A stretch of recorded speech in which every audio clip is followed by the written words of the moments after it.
Today we have with us Mr. Sanjay Mehta. He's a founder and partner of 100.x VC. Thank you so much for joining in, Mr. Sanjay. So Sure. let me introduce briefly to Mr. Sanjay. So he's a angel investor and invested in more than 100 plus startup companies in a diverse sector. He's also active member of Indian Angel Network, Boomay Angel, B2B, 1K Venture, uh, uh, and many other angel investor forum as well. He like to listen pitches, and he's not addicted to funding startup, but he often says he's addicted to working closely with the entrepreneur. So I see the great passion and zeal of supporting entrepreneurs and nurturing the startup ecosystem. So without wasting time, I would like to hand over to you and help us, our student ventures, to know more about important of equity funding and science and art beyond of fundraising. So let's start, and over to you. We'll taking questions at end of the session.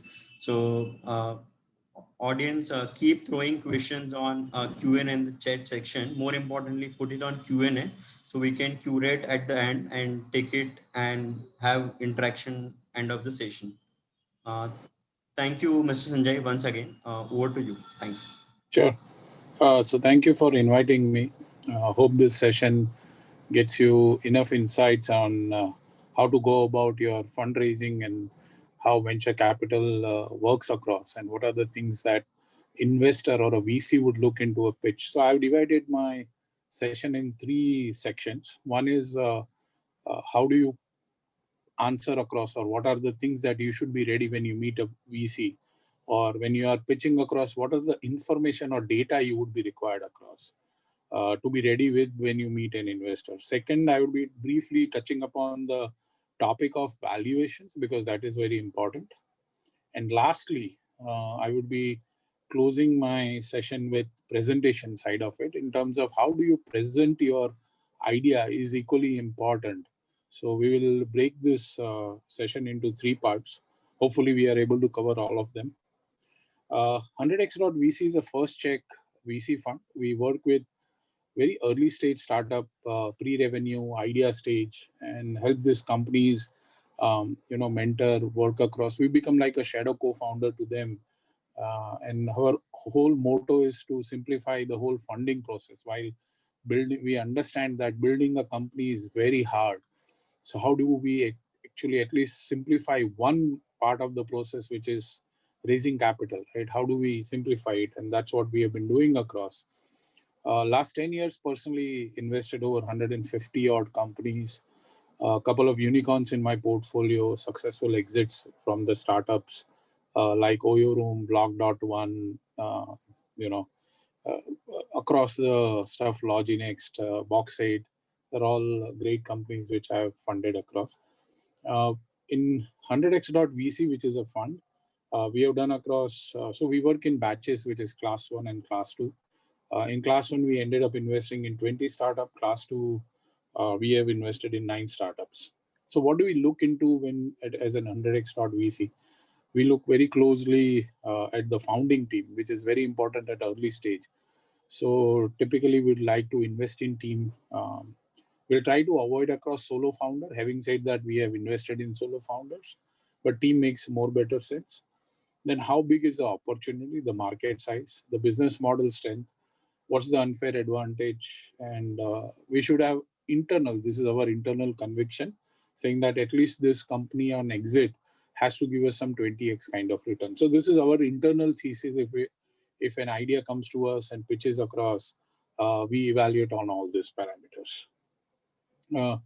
Typically, fundamentally, you bucket an idea into 4 buckets.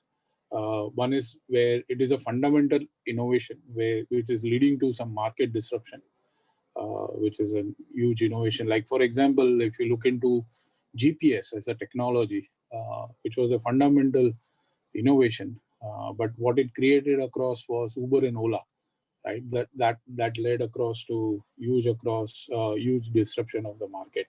Then there are market gaps leading to product innovation, right? So there are spaces where you want to the gaps of, for example, if you look into Swiggy, I mean, there was a huge market gap which was existing across on how do you deliver, home, and how do you aggregate restaurants. So the whole product was innovated basis on that.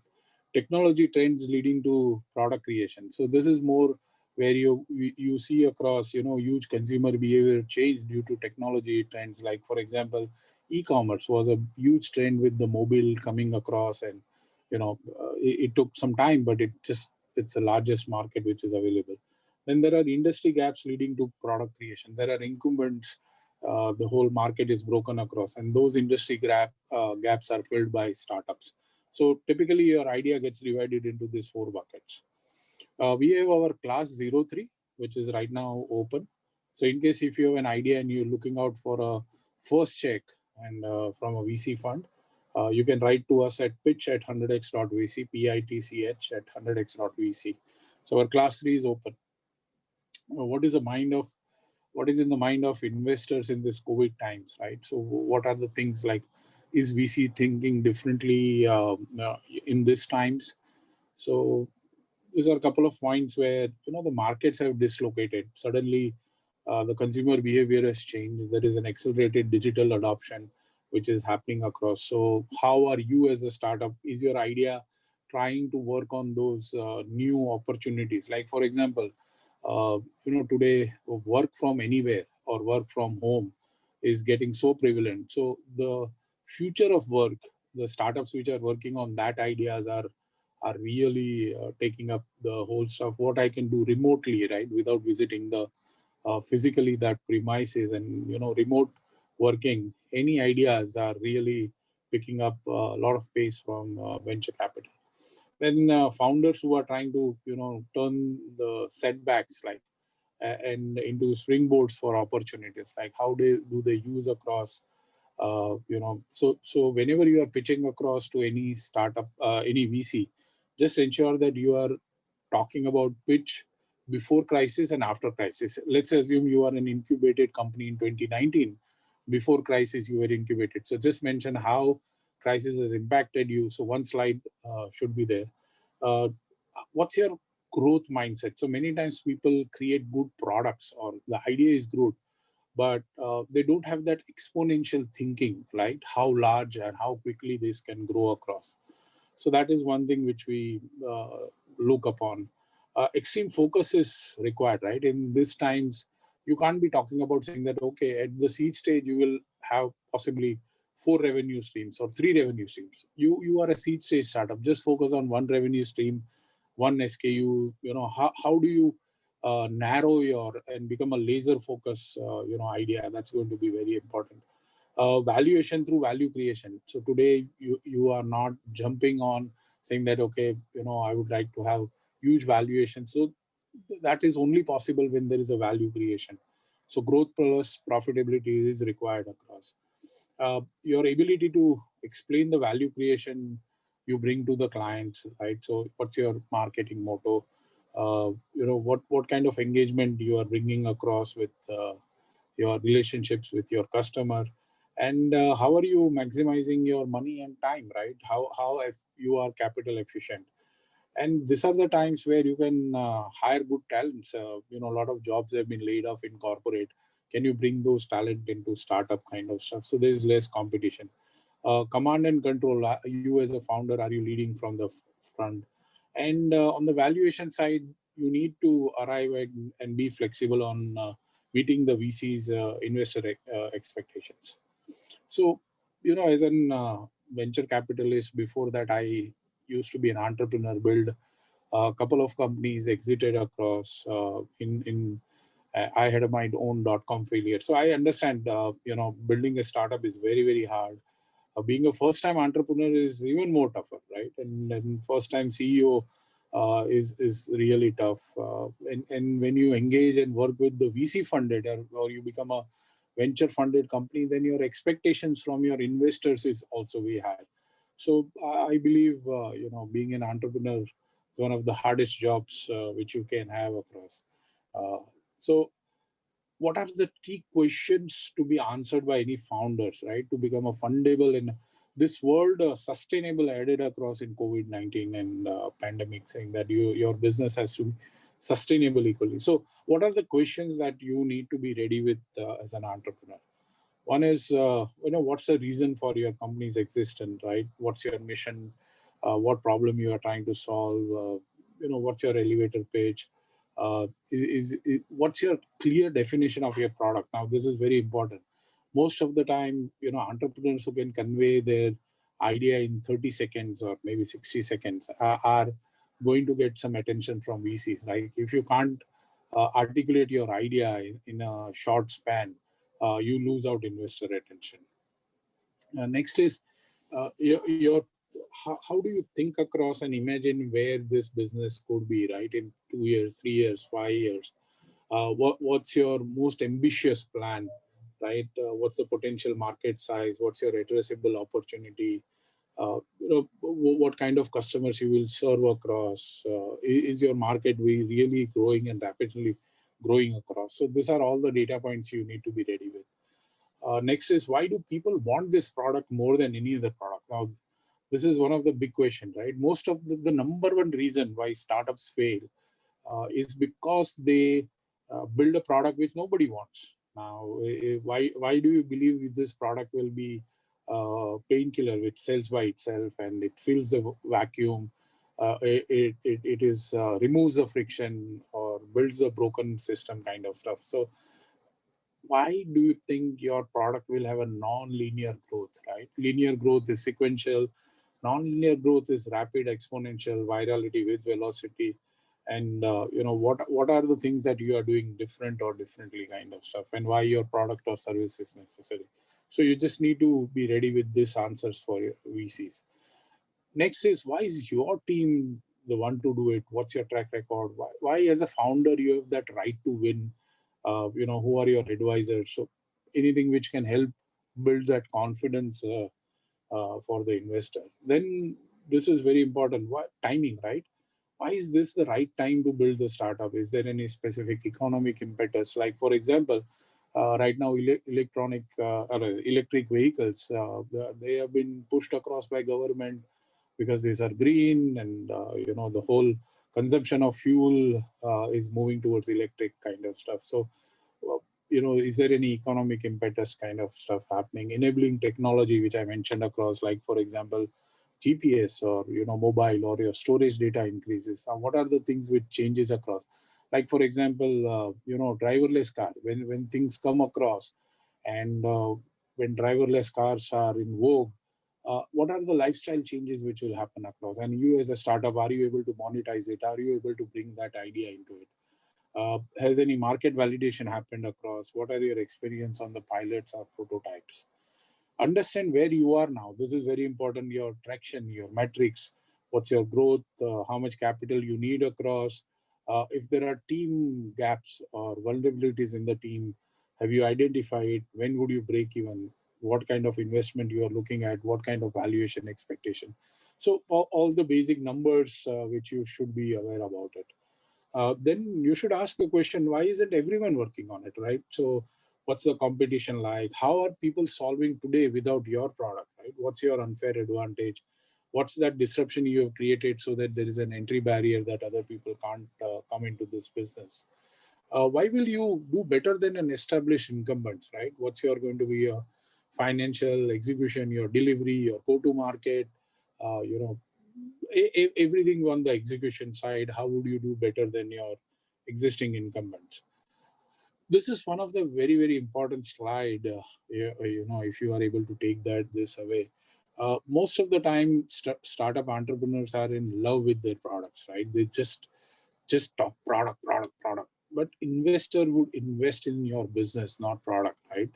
So basically, if an startup founder comes and pitches to me saying that I have built a 128-bit encryption for me, तो मैं क्या करूँ? So what? It doesn't make any difference to me, right? Now, if you are able to give me an answer for my so what, saying that this is security which is unbreakable, and I ask so what, and then you give me a business use case where You say that it can transfer a valuable credit card data safely without theft. Now, this is what makes me interested into your idea, because now you have told me a use case, not how it works, right? You have given me an opportunity to understand how big the market is, how well somebody would pay across for this IP which you have created across. So convert your product into business. It's going to be very, very important across. And the statement which I want to leave with you is customers don't care about your solution, what product you have built. They care about their problems. Is their problem getting solved? Now you need to understand this very clearly, right? Most of the time, startup founders just love their product. And what happens across is if their product, they work across and building more and more on the product side rather than focusing on the customer side. So I written a LinkedIn blog in terms of, you need to scale your customer first and product later. Yes, you need a product, but idea is you need customers before you invest more time and money on your product. So start a business where you can easily get across your customers, right? If you are building a product or a service, now who would be your, quick closure or low hanging fruit, which you call across, saying that how quickly you can show traction. So you need to build a business around that kind of stuff, right? So just think on those lines. VC is a 1% business. Now, what I mean with this is typically VCs would look at 100 deals before it invests into one company. I'll just tell you, when we invested into class 120 companies, we had looked at 1,982 deals, right? So I realized those 20 were selected out of such a large pool of companies, startups which applied for 100x. So VC is a 1% business. So you need to understand that VCs are continuously looking at deal. If the investment thesis meets across, your idea and investment thesis, then the story begins across. At the time of investment, valuation typically becomes a core determinant for return for investors. And idea is valuations defines how much equity an investor will own in your company. So understanding of valuation is very critical for successful investing, and for you as an entrepreneur, how investors think it's very important across. Now, how does how do you arrive at companies worth, how much value you would be doing across? Because at the seed stage, pre-seed, there is hardly any data for you to apply across formulas. So how does one value an idea, right? My is there are no rules on this, right? At the seed stage, early stage, there are no rules you can work across. So uh, many of the mistakes what startup founder do is they compare themselves with some US deal where very similar ideas were funded across, or deal done in the same space. Please understand each deal is unique, and no benchmarks really work at seed stage, right? Just because somebody got funded in the same space with couple of millions, would you be getting that money? I doubt across. So each deal is unique and you need to work backwards on it. And I'll leave you with some thoughts on how to go about doing it. So valuation keeps evolving over the time due to sentiments and market conditions, right? And what is the price paid for the owning that equity is not the value of the startup, and you need to understand that. Investment terms and rights are equally important. So many times startup founders, just in a hurry to build a valuation, they would ask for a very high valuation and end up giving across rights to investors which are very onerous and one-sided. So offering high valuations comes with its own set of challenges, right? You will not get right investor with a long-term mindsets. It's very difficult to build a future round because, so let's assume you should be valued at, for example, let's say 10 crores. But you were offered a high valuation and you raise money at 30 crores now, for example. Uh, Now what happens is you have got a pressure to perform, because you've raised a valuation which is artificially so high at 30 crore.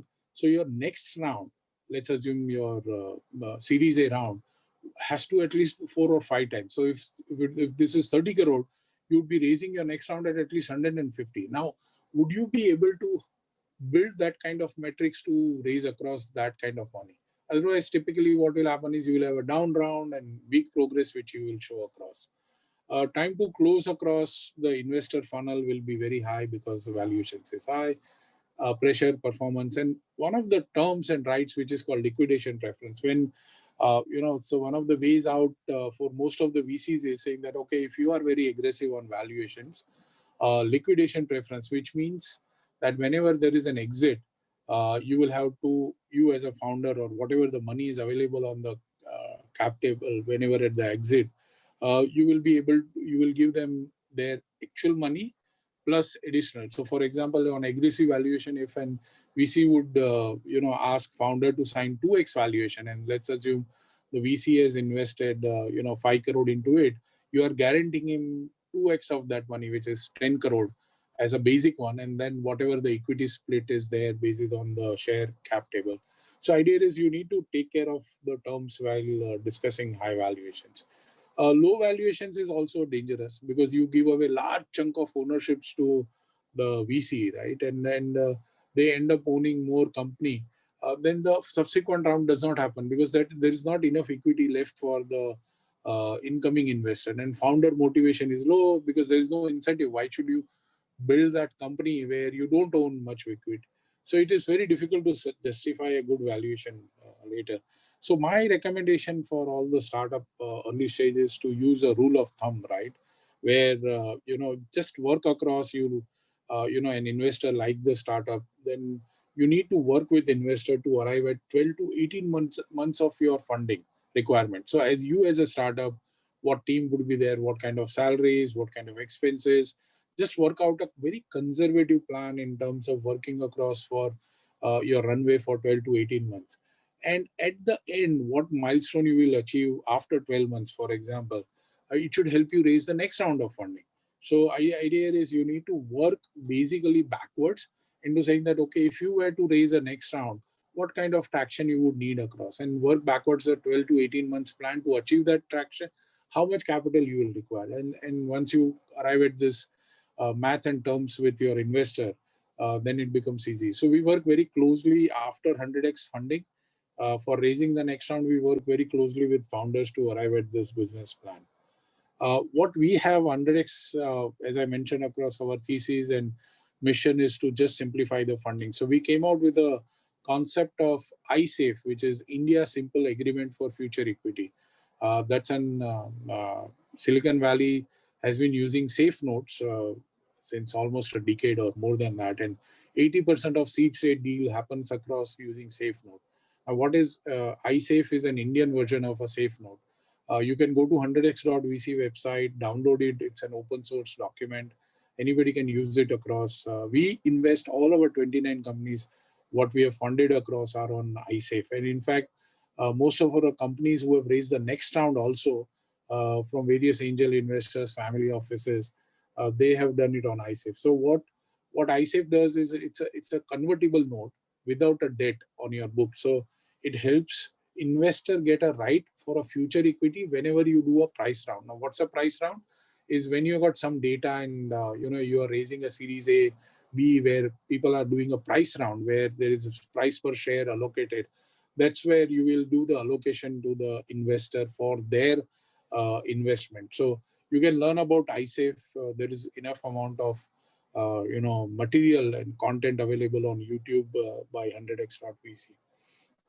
So startup valuations are not dependent on profit or loss. So many times there is a misconception saying that, if I'm more profitable, my valuations will be great. No, startup valuations are not dependent on profit or loss. They are dependent only on growth. So how quickly you are growing, what's your traction, what's your engagement with your customer, what's your NPS. Now, these are all the things which you need to work across. So startup is equal to growth. How do investor value startups? Finally, my answer is it depends. There is no fixed formula. There are no rules. You need to work with your investor who is interested and arrive at that number. My last part, quickly closing, trying to work across so that we close at 6:45 and we are trying to have enough time for questions. Presentation. Now, how do you present to your idea to a VC is equally important, right? So to create the right impression, I mean, I'm very strong believer that all founders have got everything what is required, but they need to build a pitch. They need to create an impression with the investors, right? So you need to craft a very compelling pitch in a narrative which an investor can buy across, and that narrative should showcase and educate the investor on the future, what lies ahead, and not just about the current problems what is having across. It's all about how beautiful the future would be, how big this company can become, what problems you would be solving across, and what kind of new world you would be creating across, and how the world will look like. Now you need to have that compelling narrative to be created. Communication, body language, and broadcast. Now, these are the things very, very important across. Many times, you know, you want to be a likable personality. In a lot of the pitches, in fact, in class 2 9 companies, we met them on Zoom, and we invested via Zoom. We didn't meet them physically. So idea is you need to be really dressed for success. You want to have a genuine smile, a great personality. You want investors to like you, uncross your arms, show them that you are open for business. Your voice and modulation has to be quite confident.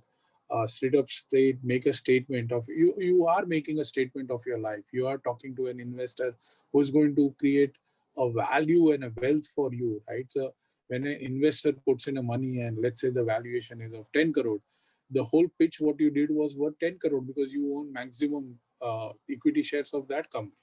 So have a great background, focus on the speaker, nothing else. Pause while you are talking across. You're not a robot, so get attention. Sound authentic, be real, be you. Uh, this is one thought which I would like to strongly leave it with you is it's all about your story, right? You are the story. Your pitch, comes every time when I see across your people usually are dependent on their slides, right? Your slide should not dominate the pitch. It is your story which should be dominating, right? So idea here is you need to ensure that your story is rightly conveyed across. So the way I tell all the startup founder is, first comes the story, rehearse and rehearse, and do it without. So let's say you are building, you have a pitch on Zoom, right? Just do it without slide.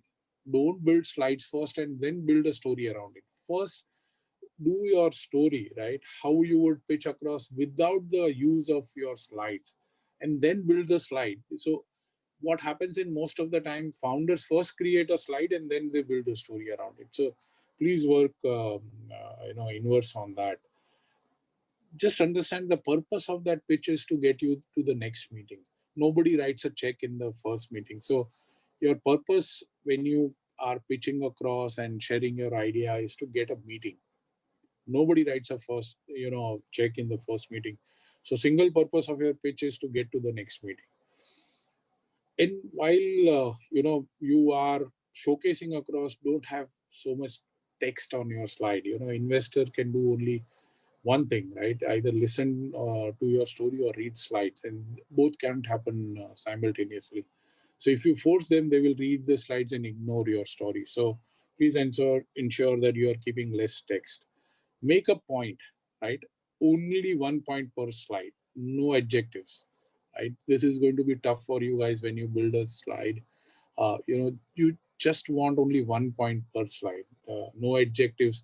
So many times we see across, we are the fastest software. Now, what does a fastest software mean? You should be able to quantify it, right? Put numbers, talk numbers, saying that, okay, we are doing X seconds kind of stuff, whereas the market is about Y seconds, and that's why we are, 10x faster. Now that makes sense, or some value. You can't be saying that we are the largest Indian software. Doesn't make sense, right? Put a number to it, right? Or we will become the biggest software vendor in 3 years. Doesn't make sense. So always say, okay, in 3 years we will become across 100 million company with X ARR stuff with 1 million customers. Now quantify, right? So no adjectives.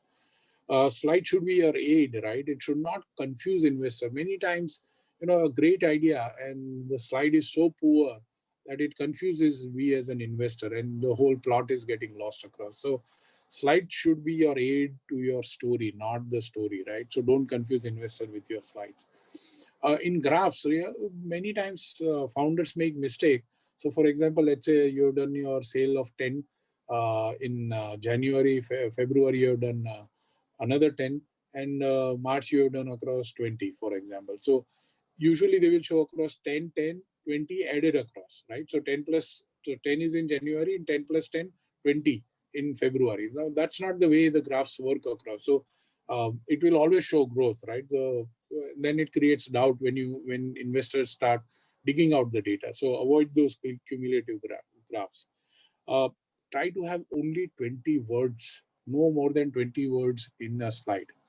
Do whatever it takes across, right? Only 20 words, and see how your pitch changes across. So just ensure that you have got 20 words in your slide. Uh, you are awesome in million ways as a founder, right? But investor will remember maximum 5 things about your startup. Please understand, only 5 things. It is, you would have 30, 40 slides and you have spoken for 1 hour.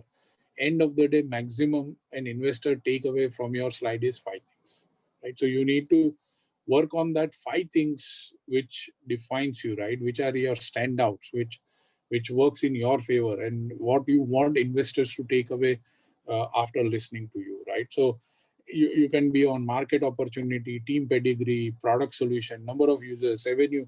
Pick any 5 things and just focus on that and harp on that and build your story around it, right?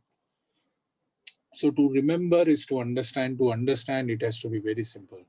Don't use jargons. Don't use. So you are great at your idea. You are. So let's say, for example, you are a cybersecurity expert and build a cybersecurity software.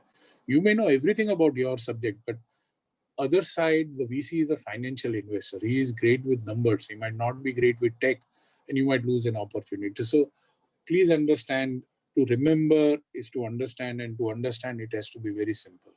So clear to read slides, simple English, and self-evident, right? So try to make things quite evident when you are pitching across. And you know, if you look into the upper side of the text, it's very difficult to read across, right? So you make difficult, like investor has to work hard to read your slides. So clear to read, self-evident, clear English. Average age of an investor is around 50, right? So please understand. So whenever you are pitching to a partner or anybody, they are like having glasses, and they if you make it things difficult, they would miss out reading your slides, and they will miss out the whole point kind of. So clear to read fonts with a large size. That's what I want to leave with you. Do not count on investor, right, which is online, to work hard to hear you or understand you. A couple of slides, couple of minutes into the pitch, and if they don't understand or they don't like the pitch and you are unable to articulate, they will lose attention. Uh, this is one example, right? When you showcase a graph, with this kind of, it's clueless to investor what it means across. There is no data here. Now, for example, this is with clarity, right? At least the numbers are there saying that Q1, Q2, Q3, and this is how the growth is happening. But the way you need to do is this. This gives me a clarity, but it's not self-evident. But when I write across, this is a self-evident text, right? Doubling revenues quarter on quarter. Now, this is where it leaves no confusion or doubt in minds of investor what you are pitching across. So just ensure how you make your slides self-evident, right? Do not make people read chart slides. They will stop listening to you. Your loss. Practice 3-minute showcase. This is very important. Once you have that control on your 3-minute showcase, that helps you build your, the whole pitch narrative for a longer version also. Rehearse, and rehearse, as I mentioned. Many times entrepreneurs say, okay, I have practice in my head, it doesn't work across. So you need to be practicing against your friends, your family, get somebody to listen to you, your posture, your timing, tone, everything. Just rehearse, and just don't recite your script, be natural kind of stuff. So specific points in your pitching, kind of prepare the stage, clean background, best light, dress up kind of stuff, what you are having. Prime the audience is always side by side presentations. Use of hands 20%, 80% time it's at rest. Get rid of filler words, like, us, just try to practice so that you avoid it. Fill in with pauses, it works across.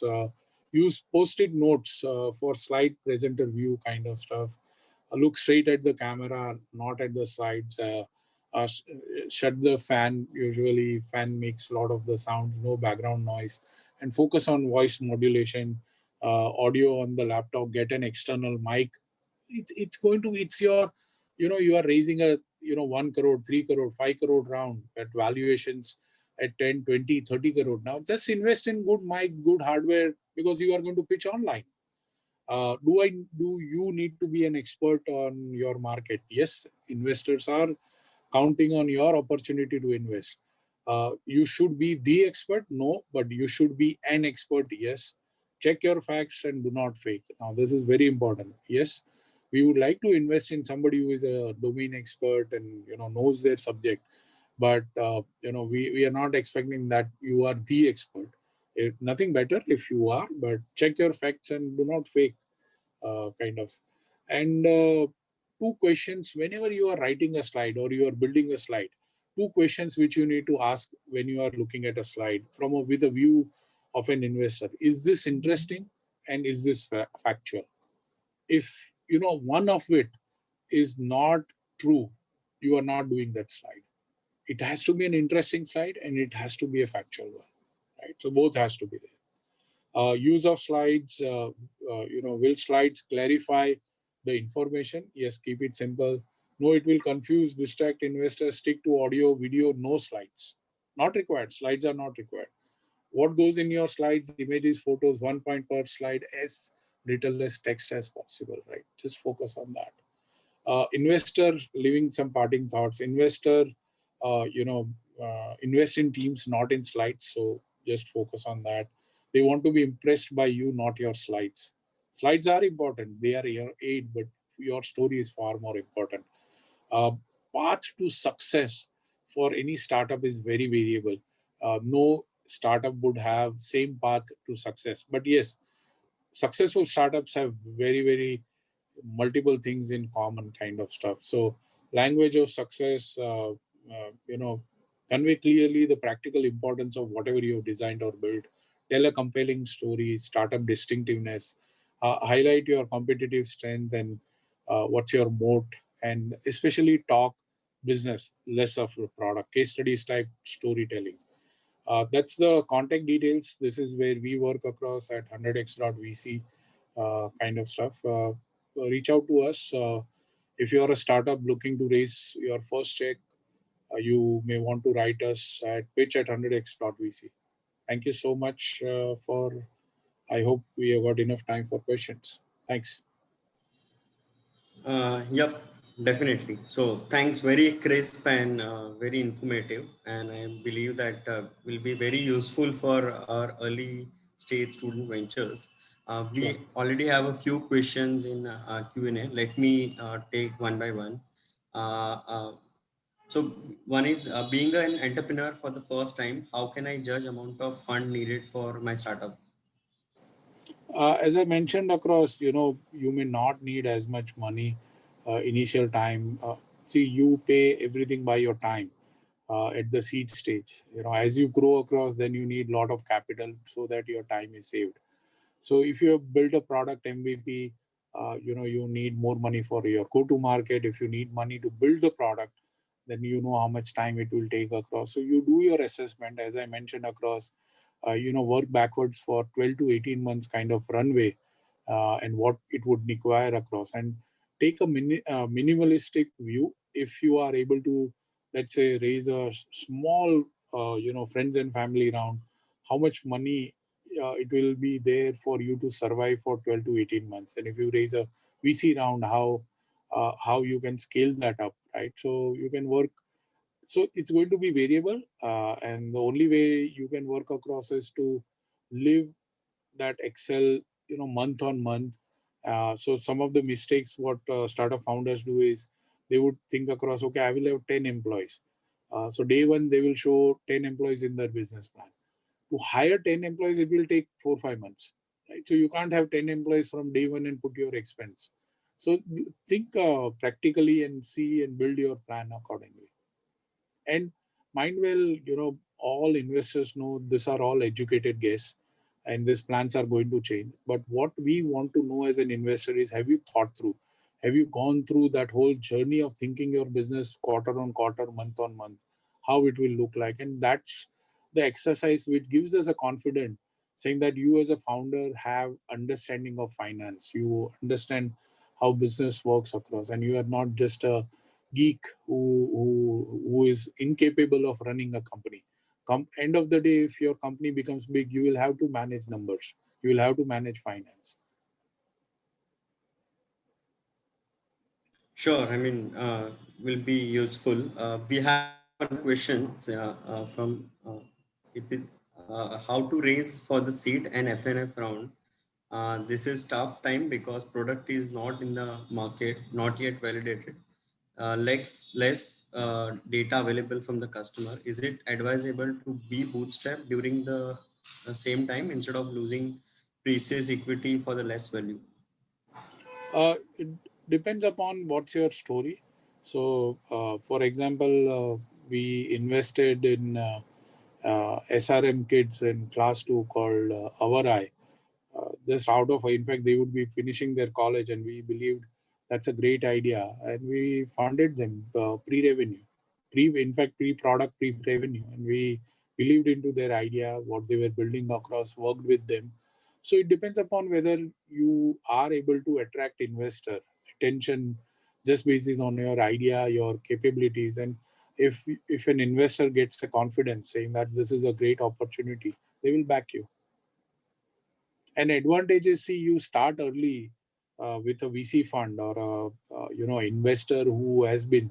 You will get a guidance all along, and you don't lose your precious time and years in terms of finding your way to success, because your success and investor success are aligned.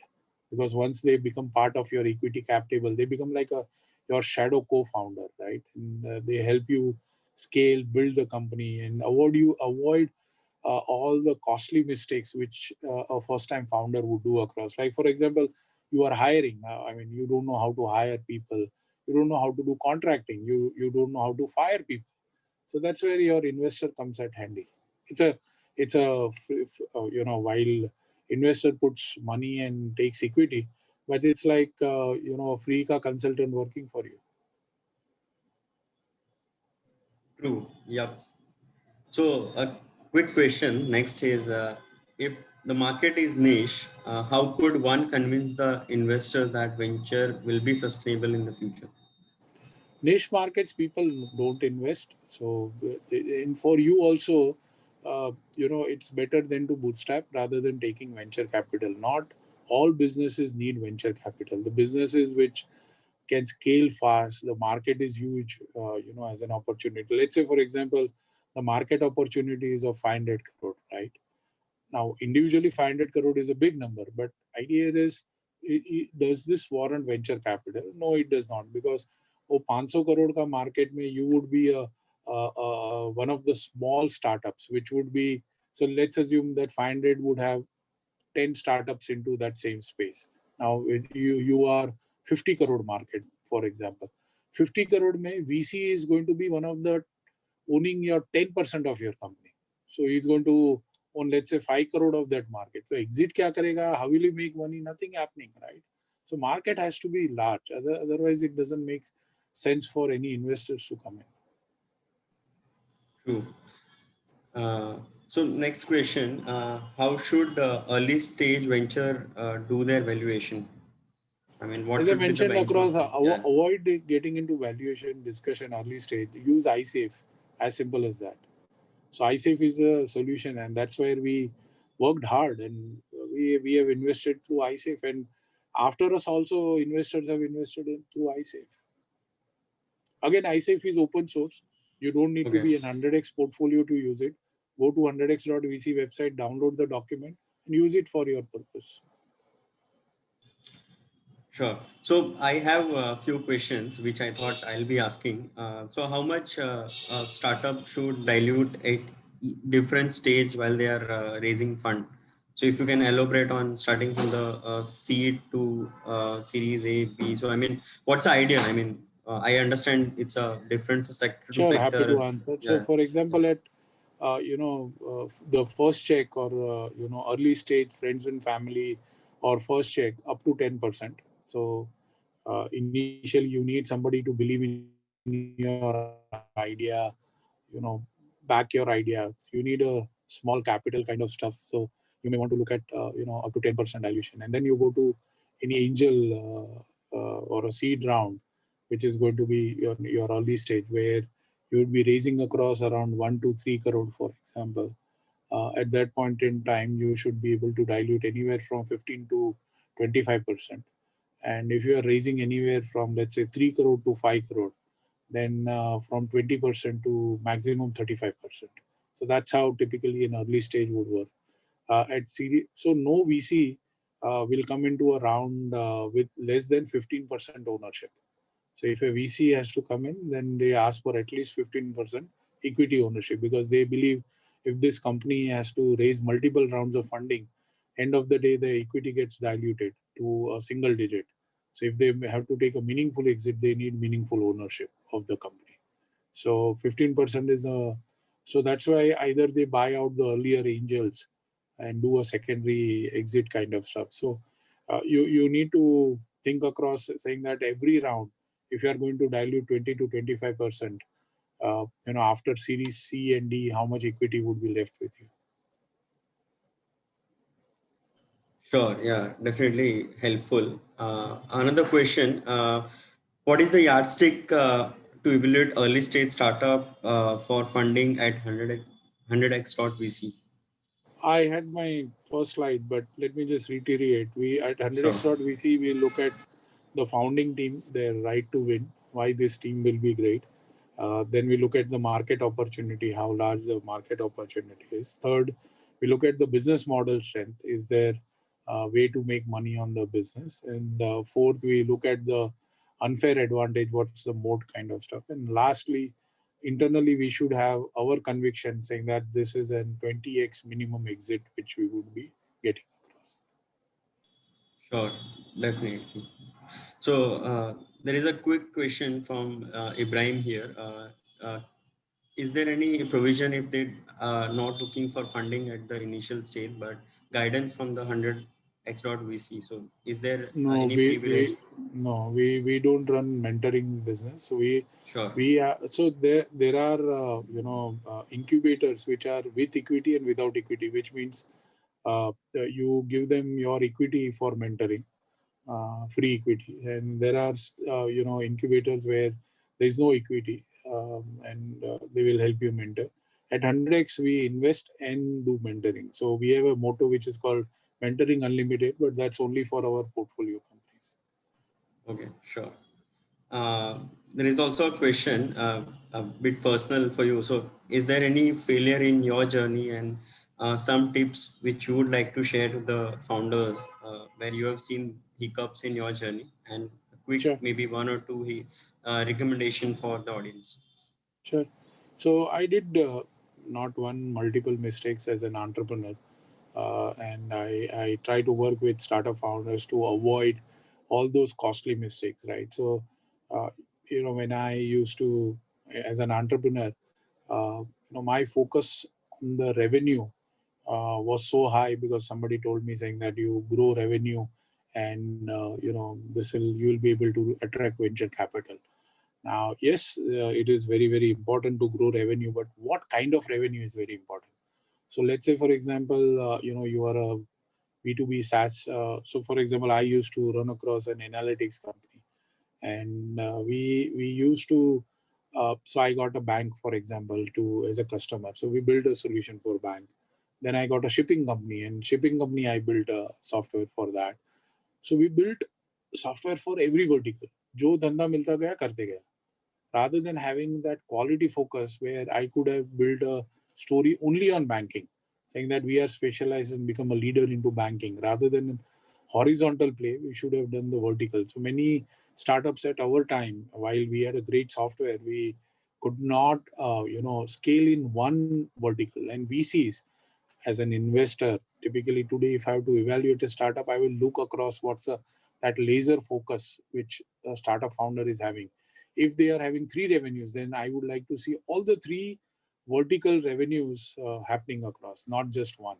So idea is, if you are having that one, so many, let's say product company, consumer product company, they will have 100 SKUs on their brand. Doesn't work across. Just focus on one or two SKUs and just scale your business. So it's all about the focus, focus, and focus. So don't try to. That's one mistake which I would always say. And secondly, many times, yes, money is important, but smart money is very, very valuable. So if you are, so there's a story of which if you read my blog on LinkedIn, where how a mentoring changed across Mahabharata, right? So Krishna was sleeping, and Duryodhana and Arjun both went across and asked for help, saying that, okay, I need help. Duryodhana got all the resources, all the army of Krishna, and Arjun got only Krishna. It was a mentor which helped Arjun won the war, kind of. So you need the right mentoring besides the resources. And many times I see across people or startup founders go for capital blindly rather than working across for smart capital.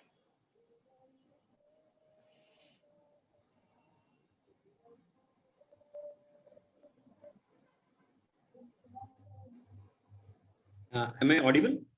No. Oh, I think there is some. So now I can hear you, but earlier no.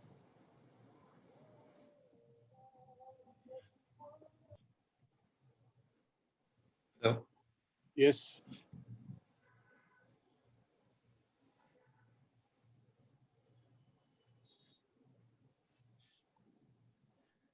Yes. Sorry, my side, no worries. Yeah. So another question. So while you're raising fund at an early stage, should we discuss low-hanging entry barriers with the investors? I mean, what do you advise there? So startups typically find that there is enough competition in market. So whether they should discuss about low entry barriers with the investors, or what do you recommend on that at a very early stage? As much you can discuss. See, idea is your investor is going to be a long-term partner. You are going to spend another 5 years with him or her, whatever your investor is. So you need to be transparent about what do you think, why do you need help, and which are your vulnerable stuff. If you act like a Superman, it's not going to work. Sure. Uh, let's have a closing question, and that's from my side. What if you have to invest in a student venture and they are just at a graduating? What should be the idea look like? And you think that these ideas will amaze you, and you'd like to see in next few months, and you'd like to maybe work with them as an investor. So, any recommendation, or maybe you think this should come in next few months? No, so I see. If I had so much vision, I would become an entrepreneur. I love to get educated by entrepreneurs, and I mean this is my best part of my job as an investor, because I hear so many good ideas from various entrepreneurs, and just possibly this is the best job in my life which I've done across as an investor last 10 11 years, listening to pitches. But any idea which can help customers, and you are solving somebody's problem, removing friction, and the system is broken and you are trying to solve, you are trying to have a purpose and a meaningful outcome, uh, anything interesting, we would be happy to look at it. And as I mentioned across, we have invested in student entrepreneurs. Okay. Yeah. No, definitely. I mean, very helpful, and I believe most of our student ventures will gain out of this interaction. And already there are people saying that they will send out to pitch decks, and we'll be also curating few of them and send it to the 100x Sure. VC Look team. forward. The email ID is pitch at 100x.vc. Sure. Thank you. Okay. Look Thank you forward. so much for Have a your good day. time. Thanks Thanks. for the Bye interaction. bye. Looking forward. Sure. Thanks. Sure. Bye bye. Thanks everyone for joining. I hope you get a good insights out of this session. Thanks.